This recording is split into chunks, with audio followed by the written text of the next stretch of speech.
Matt, we are getting straight into it. Blind ranking, 5 international players. Are you ready? Okay. I'm ready, baby. Let's go. Let's go. Ebenezer. Oh, we're starting off so high here. We're going number 2. He is the top capback of all time. Absolute enforcer. Absolute legend of the game. Number 2. Oh, okay. Fine. Next man up is Maro Itoje.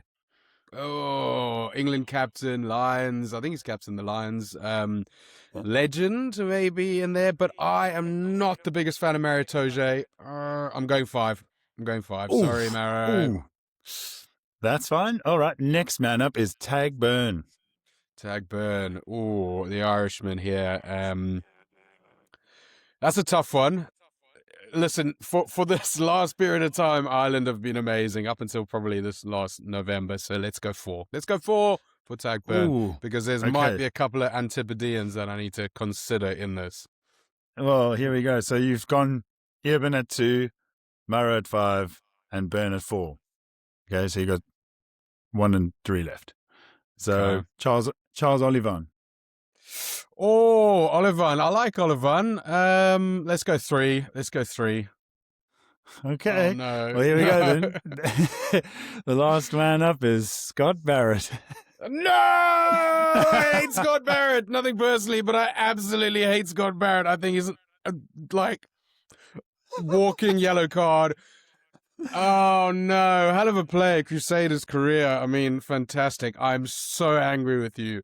That he's number 1. This is a nightmare. Eben, I'm sorry. You know what? Maro, I'm sorry. Tag, I'm sorry. Olivan, I'm sorry. I apologize to all of you. I don't know if they're going to accept your apologies, and Eben will be knocking at your door shortly. Thank you, sir. Had an absolute nightmare start to that. But we're back. It's a No Coaching podcast. Let's get into it, George. URC, it was the SA derbies in the last weekend. We've seen the kind of SA teams. It's been like a little wavy fluctuation throughout the tournament. The Storm is starting off well. The Bulls being absolutely tragic. The Sharks being absolutely tragic. And the Lions kind of setting a new standard for them with the players that they've got. But it's all changed in 2 weeks of SA Derby. The Storm is riding high, have dropped down in the SA Shield. The Sharks have climbed up, and the Bulls, a little bit of a resurgence. Yeah. I mean, I'll focus on Stormers to start. It's just they've had a couple speed bumps in the road, and that is the lovely Sharks. And I've said it before, we wanted the Sharks to perform. Everyone's been banging on about it. Why? They're like the Galacticos of rugby, kind of like a Toulouse. They've got all these players, and they just aren't performing. And now, when they play our beloved Stormers, they turn up, and they've put on 2 great displays. Away and home, they were brilliant. So fair play to the Sharks. Super classy display. This last weekend is 35-24. The Stormers probably played better in Durban, but the Sharks didn't look like they were going to give us that game at all. Andre Estes and Grant Williams, Jordan Hendricks is playing some nice rugby. The Sharks are really clicking, and it's got to be that coaching setup. It's got to be. JP he's sprinkled a little 2007 dust on that and just showing the boys how to play. Listen, boys, I've done it before. You can do it now. That's kind of what I'm getting in my mind. Like, that's how he's come at them. So well played to the Sharks. Fair play to them. They are on the rise now, and hopefully they continue this form because we want a strong Sharks team. That's all people have been banging on about, and now it's 100%. Happening. Just didn't have to happen. Didn't have to happen against our Stormers, but it's fine. It's fine. Listen, Stormers have had a tough kind of 5 games in a row here with everyone 1 out of 5 after winning kind of 10 out of 10. Mm. But you're right, JP Peterson has come in. He's kind of got a little bit of drive, a little bit of energy behind it. I was a doubter, legend of the game, absolute legend of the game. He played in 3 World Cups. He won one, I think, came 3rd in the other one, and should have won the 2011 one if you ask any South African supporters. But but he's come in, he's brought this new energy, which is what the Sharks need. He's got respect from the players. Plum had his issues. They got papered over with a couple of trophies. Fair play. Walks away with a couple of trophies in hand. But JP, I thought, this guy, is he being put in the situation to fail? He's, the Sharks are not performing. He's coming in. It's kind of a Hail Mary from the Sharks management. But by God, it's worked. He is one with the players. He looks the same age as the players. It's outrageous. He just talks so well. He loves the game. And those Sharks, I'm not even angry. They've now 4 wins. They're up to 9th place. They've got one place to go to get in the playoffs. It looks now they're on the trajectory that they'll get in the playoffs. We've got the Bulls, we've got the Lions playing nicely as well for their 4 wins when they can. We know the struggles they have in Joburg keeping players, etc. But could there be 4 teams in the URC playoffs this year? I'd hope so, but I don't know. It's looking tough. Like the Bulls have turned around a bit. I mean, they're sitting 7th on the log, and they plateaued a bit, and then the Yuxke Derby, they gave the Lions a hiding. What is it, 52-17 or something? They gave them It was payback because the Lions beat them at Loftus earlier in the season. But what do you think the turnaround was? Do you think Akker's getting it right? Do you think it was just a bit of emotion or was a bit of luck? Where do you think the Bulls are? I don't know if the players are now maybe talking in the change rooms going, guys, what the hell is going on here? It could be something like that. I don't know. But maybe the guys are finally, as you mentioned, Akker's now, maybe they're finally buying into his system. I'm not saying that I don't know. Jake White got pushed out. And I don't know the reasons, and I'm not going to get into it. But he lost 4 finals out of 5. I know, but the talk in the town was, well, we got rid of Jake, and look, things have gotten worse. But I mean, he's a brilliant coach as well. But Akkers he's got his he had got the Lions to the bloody Super Rugby final. I think it was 1 or 2 finals. I can't remember now, but he knows how to coach. He's a bloody good coach. So I think the guys are finally, the switch has clicked, and they are now in the zone, and they're playing well. The guys Polly's kicking well for poles. Marcel Couture's an absolute dog. They're all just, they're just playing proper ruggers now, and it's thank goodness. Yeah, look, we no one can ever say that the Bulls aren't one of the most talented teams. They just need something to get them all clicking together. And let's look at legendary coaches. Sir Alex Ferguson, first year or 2 at Man United, wasn't what it was. Russie, first year at the Springboks, was a 50% win record. You do not hire a new coach with a new philosophy and expect things to turn around straight away. If they do, listen, great on them, lucky, happy days, what have you. But Akkers has come in with a completely different game plan to Jake. Akkers wants to run the ball. He wants to throw the ball. He needs to, frankly, condition those players to do it, because they've been conditioned to Jake's bruising, wearing down the traditional slow poison. If the board wants something new and they want something different, and this is what they've chose, that's fair enough. But you got to give them a season, probably a season and a half, before you can judge that. Yeah, I 100% agree, because it happens. South Africans want to see results like this. And when you see the squad that the Bulls have, people expect them to just fly. But the players need a general. They need to be guided. They need to be coached and looked after. So I'm hoping now it just continues this way. And it continues for the Bulls this way, the Sharks this way, the Lions hopefully get some extra some points on the log there to see if we can get the 4 teams. I mean, I'm looking at the log here. Stormers still sitting okay 3rd with a game in hand. That's all right. Bulls are 7th, Sharks are 9th, and Lions are 10th. It's they could do it. Do you think? What do you think? Yeah, look, I think yes, absolutely. I mean, you've got one of the strongest bunch of South African teams, I reckon. We've got a couple of issues here and there, but at this position in the year, I think it's one of the strongest places to be. Lions, the Make-A-Wish team, right? We all wish they could get into the playoffs, have a run, maybe do an away game. They've got these players that are just so keen to prove themselves, and it's lovely to watch. But unless they have a home semi-final, it's actually a home playoff game, it's fairly pointless. But Bulls, Stormers, and Sharks have what it takes to win this competition, okay? And I expect all 3 of those to be now, with JP stepping up. I expect all those 3 to be in the top 8. Without having at least 3, it'll be an unsuccessful season for South African rugby.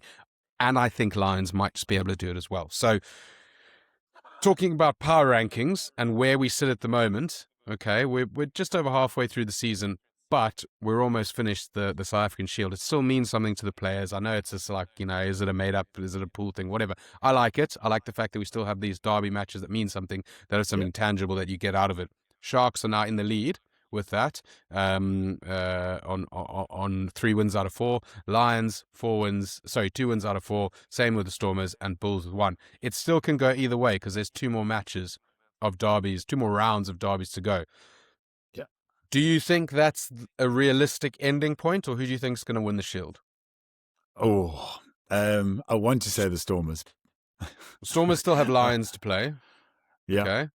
Okay, they've got them in Johannesburg. It's a tough place to go. Okay, It and the is. Sharks have to play the Bulls twice, as far as I understand. And we have to I play the think. Bulls maybe in away once as well. And I was listening to a pod the other day. I think Eben Roos was saying whenever they go up to play in Bulls country, it pisses down with rain. So there's always something wrong in the field. But look, I think I don't want to be harsh to the Lions. I think the Lions are going to drop down that order. And it's going to be a race to the end for the Bulls, Sharks, and the Stormers. But I think it will. I think it could shift. There's a very good chance the Sharks will stay on top, though. I just have this feeling it's going to be Sharks, Stormers, Bulls, Lions. I have a feeling it's going to be a couple of points. It's not going to be this, I think Sharks, Stormers, and Lions have one more win in them and probably one more loss in them in the league. And it'll just come down to points difference. So it's going to be really exciting to see how that closes out. I'm optimistic the Stormers can make a change. We don't have another URC match now to the end of Feb. Bit of a break because of Six Nations and all that kind of stuff. So hopefully a little reset. Oaks can chill on the beach a little bit. Oaks can have a couple of tackle sessions and make sure that the tackles actually stick and get on with it after that. But talking about the Six Nations, George, we're on the eve of the Six Nations. It's a Thursday night kickoff due to the Winter Olympics. It's France, Ireland in Paris, then it's England, Wales in London, and then it's Italy versus Scotland in Roma. So, look, we know the Six Nations is one of the most exciting competitions on the planet, whether you think it's better than Tri-Nations or Rugby Championships, or not. It's kind of irrelevant. It's a banging competition. It's so good. The rivalries are great. And the jeopardy on every single game is huge. Had a little look at who we expect to win the Six Nations. What are you thinking? I think there's a 2-horse race. I think it's between France and England. Okay.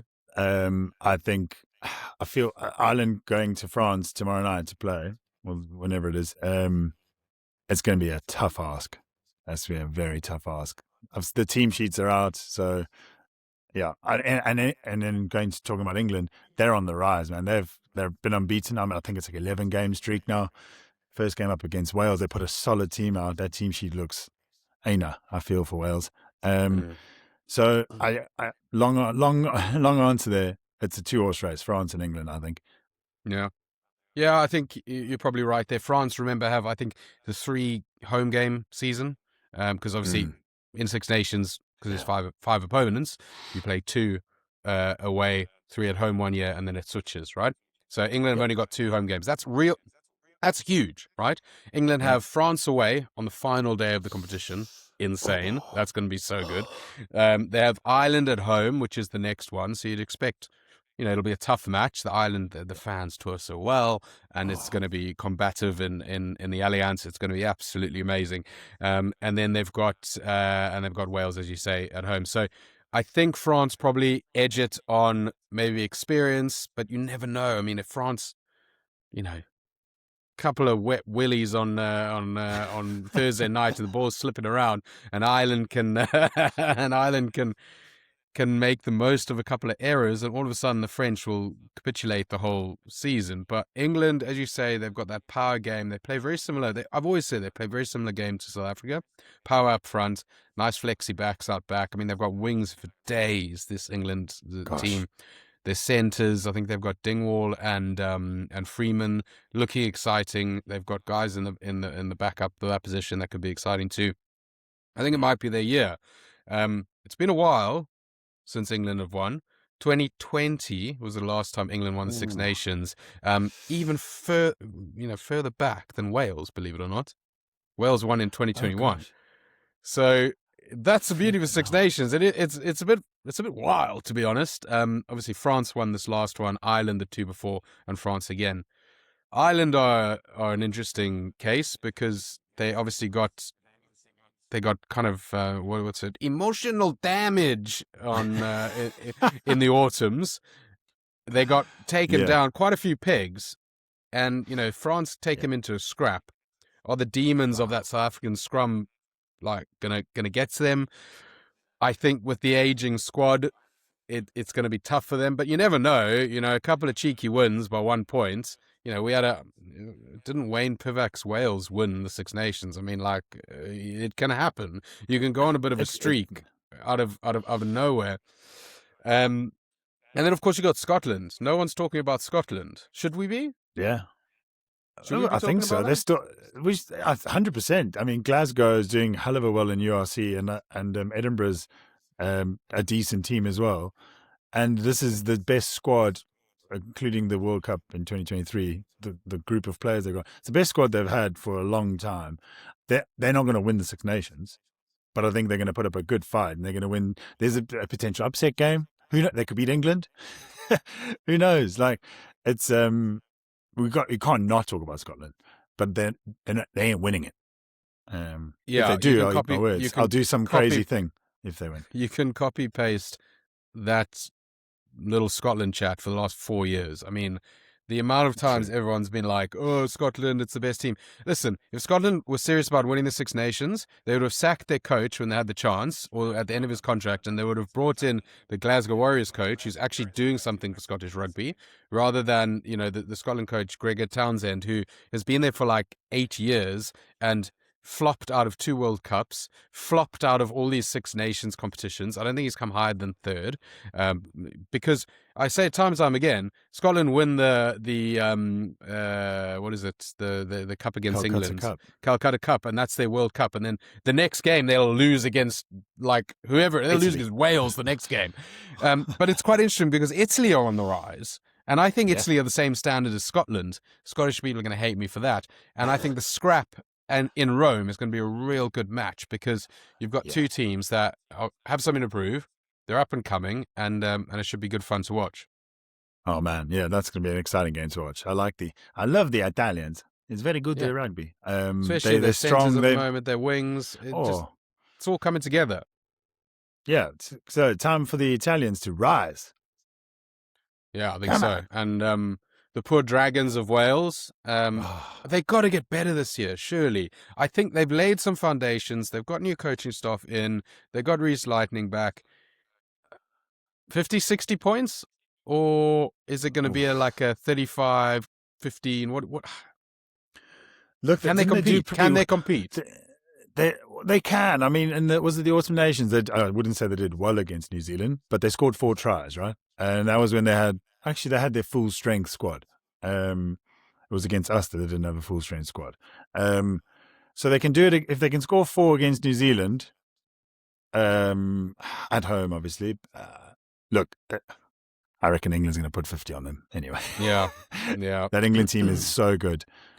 That squad they've put out. And it's at home. I know it's a big derby. Like the Welsh hate the English, so they'll go out. I don't think it's going to be an embarrassment like the South African game. Obviously, they've got all their players now, so it's a different situation. Yeah. But 52-5. Yeah, they could get it.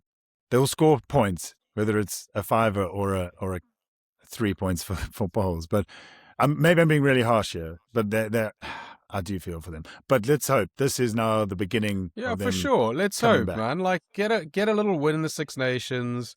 Start building. Let those kids believe. Welsh rugby. The world is better for Welsh rugby. Sorry, like nobody. Like unless I don't even think the English hate them. But like it's just no one hates Welsh rugby. They've always played with such flair, such fun, such passion that the world needs them back. World Cup semi-finalists, World Cup quarterfinalists regularly.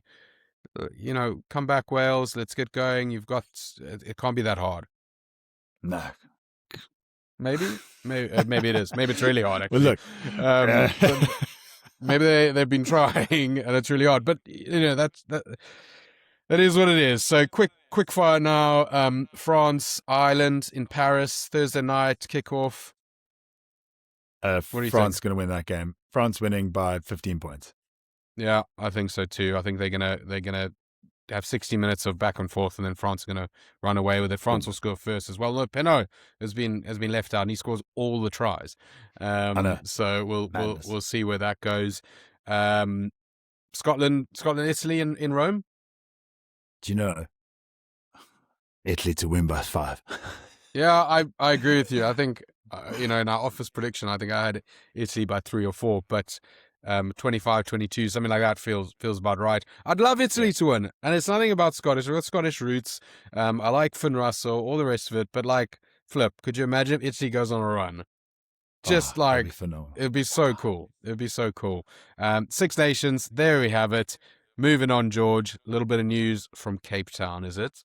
Cape Town. It is the Cape Town Tens this weekend. It is the biggest festival of rugby, I'm going to say, in the world. It's that no one remembers.